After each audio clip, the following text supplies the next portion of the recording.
ඕ මම දැන් ඉන්නේ YS එකේ.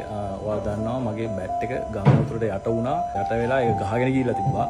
පස්සේ මගේ බැට් එක මම හිතන්නේ කවුරු හරි ඒ ෆොටෝ එකක් අරන් Facebook එකේ group එකට දාලා තිබ්බා. මේක තමයි මගේ බැට් එක. يعني මගේ කියලා දන්නේ නැහැ.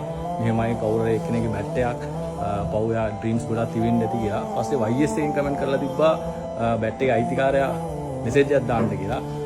කොහොම හරි මේ බැට් එක මගේ ගම්පලට ගම් වතුර ආපු වෙලාවේ ගහගෙන ගියා. ඊට පස්සේ YS එකේ අයිතිකාරයා නවෝදකය කෝල් කරලා කිව්වා එන්න මල්ලි වාට අනිවාර්යෙන් අලුත් බැට් එකක් දෙන්නම් කියලා. ඉන්නේ නවෝදකය අලුත් බැට් එක රිපෙයාර් කරන්න ගමන් ඉන්නේ.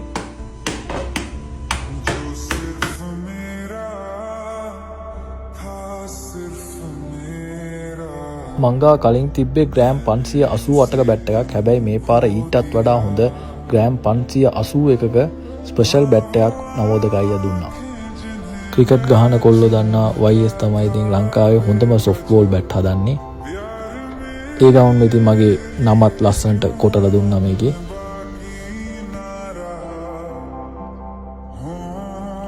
කොල්ලෙක්ගේ පර්සනල් බැට් එකක් නැති වෙනවා කියන එක දුක දන්නේ ක්‍රිකට් ගහන කොල්ලෙක්ම තමයි.